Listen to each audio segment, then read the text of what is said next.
सांब सदाशिव। जय श्री हरि विष्णु। भगवान विष्णु सबका मंगल करें। जय सनातनी के इस अंक में आज हम जानेंगे, श्रवण करेंगे वर्ष 2026 में नरक निवारण चतुर्दशी व्रत कथा।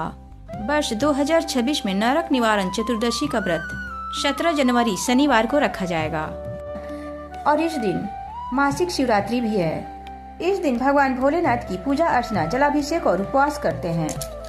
इससे हमें नरक से मुक्ति मिलती है तथा साथ ही सभी पापों से मुक्ति मिलती है। नरक निवारण चतुर्दशी का व्रत करने से हमें नरक की यातना नहीं भोगना पड़ता है। सभी पापों से मुक्ति पाने के लिए हम नरक निवारण चतुर्दशी का व्रत करते हैं और लोग भगवान भोलेनाथ से प्रार्थना करते हैं कि मैं एक मनुष्य हूँ और एक तुच्छ प्राणी हूँ।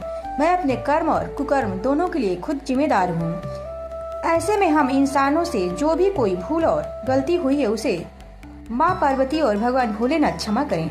अपने कर्मों के फल स्वरूप मिलने वाले नरक द्वार से बचने के लिए नरक निवारण चतुर्दशी तिथि को भगवान शिव की पूजा अर्चना करते हैं। इससे हमें पापों से मुक्ति मिलेगी। अगर हम सत्कर्म करते हैं तो हमें अच्छे मार्ग और स्वर्ग की प्राप्ति होती है। इस व्रत को बच्चे, बूढ़े, नौजवान, भाई बहन और माता पिता सभी लोगों को नियम पूर्वक करना चाहिए। भगवान भोलेनाथ की पूजा आराधना करने से हमें उनका आशीर्वाद प्राप्त होता है।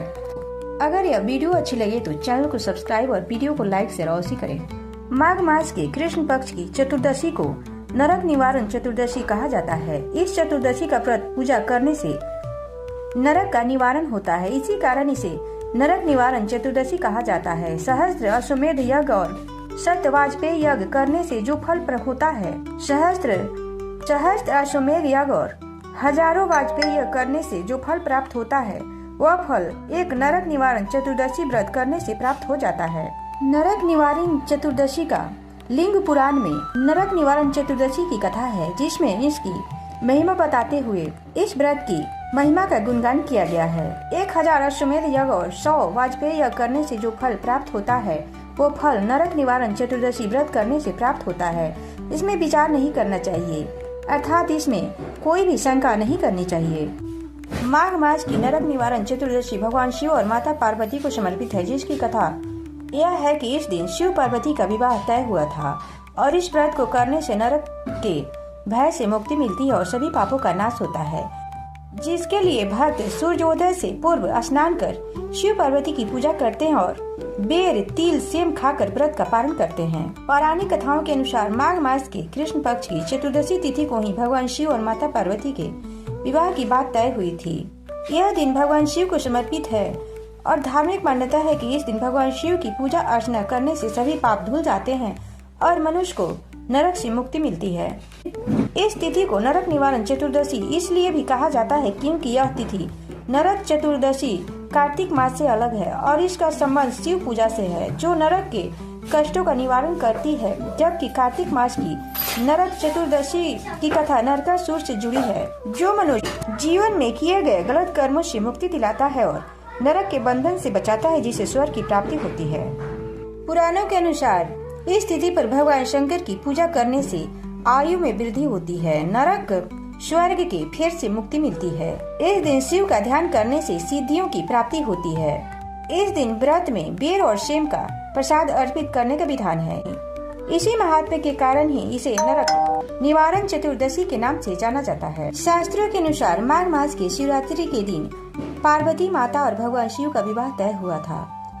इस तिथि के ठीक 1 महीने बाद फाल्गुन कृष्ण चतुर्दशी तिथि को भगवान शिव का विवाह देवी पार्वती के साथ संपन्न हुआ था। इसलिए माघ कृष्ण चतुर्दशी, जिसे नरक निवारण चतुर्दशी के नाम से जाना जाता है, इसका खास महत्व है। वैसे तो हर माह में कृष्ण पक्ष की चतुर्दशी को भगवान शिव की पूजा के लिए श्रेष्ठ और उत्तम माना जाता है, लेकिन शास्त्रों के अनुसार माघ और फाल्गुन माह की चतुर्दशी भगवान भोलेनाथ को सर्वाधिक प्रिय है, जिस कारण इन दोनों ही तिथियों को शिवरात्रि के समकक्ष ही माना जाता है। इस दिन शिव ही नहीं, शिव के साथ माता पार्वती और गणेश जी की पूजा करने से मनोकामना पूर्ण होती है और नरक से मुक्ति मिलती है। धार्मिक मान्यता के अनुसार मृत्यु के बाद अपने कर्मों के हिसाब से स्वर्ग और नरक की प्राप्ति होती है। शास्त्रों के अनुसार जहाँ स्वर्ग में मृत्यु के बाद मोक्ष प्राप्त होता है, वहीं नरक में अपने बुरे कर्मों के फल स्वरूप कष्ट झेलने पड़ते हैं। इससे मुक्ति पाने के लिए यह तिथि विशेष है, इसलिए इसे नरक निवारण चतुर्दशी कहा जाता है। इस दिन विधि विधान से पूजा करके नरक से मुक्ति मिलती है। आप सुनते हैं नरक निवारण चतुर्दशी व्रत कथा। नरक निवारण चतुर्दशी को माघ मास के सभी व्रत आदि में काफी महत्वपूर्ण माना जाता है। इस दिन को लेकर कई पौराणिक मान्यताएं प्रचलित है, जिसमें पुरातन काल की एक मान्यता के अनुसार सहस्त्र वर्ष पहले नरकासुर नाम का एक राक्षस हुआ करता था, जो अत्यंत ही शक्तिशाली और बलशाली था और उसने जप तप द्वारा ही शक्तियाँ अर्जित की थी। किंतु दानवी प्रवृत्ति और नकारात्मक ऊर्जाओं के कारण वह दूसरों को परेशान व साधु संतों के ऊपर अत्याचार करने लगा। वह निरंकुश प्रवृत्ति का घमंडी अत्याचारी शासक हो चुका था। उसने साधुओं को संतों को दिन रात तंग किया करता था और साथ ही उसने साधु संतों की 16,000 स्त्रियों को बंधक बना लिया था और उनको तरह तरह की यातनाएं देने लगा, जिससे नरकासुर के अत्याचारों और घोर पाप से परिपूर्ण पृथ्वी लोक व जनमानस साधु संत आदि त्रस्त हो चुके थे और अंततः उन्होंने भगवान श्री कृष्ण से गुहार लगाते हुए त्राही माम कर उनसे मदद मांगी। तब भगवान श्री कृष्ण ने सभी साधु संतों को नरकासुर के आतंक व दानवी प्रवृत्ति से मुक्ति प्रदान करने का वचन दिया। ऐसा धार्मिक मान्यता है कि नरकासुर अत्यंत ही शक्तिशाली होने के साथ साथ बुद्धिजीवी भी था। उसने ऐसा वरदान ले रखा था कि उसे केवल स्त्रियां ही मार सकती है, अर्थात स्त्री के अतिरिक्त कोई भी पुरुष व क्षत्रिय आदि उसका वध नहीं कर सकता था। भगवान श्री कृष्ण ने अपनी स्त्री सत्यभामा से मदद लेकर चतुर्दशी तिथि के दिन नरकासुर का वध कर दिया। साथ ही उनके कैद से 16,000 स्त्रियों को भी मुक्त करा दिया। बाद में यही स्त्रियां 16,000 भगवान श्री कृष्ण की पटरानियां बनी, जिन्हें भगवान श्री कृष्ण ने अपनी शरण में शरणागत बना लिया। नरकासुर के वध के पश्चात से ही इस दिन को नरक निवारण चतुर्दशी के रूप में मनाया जाता है।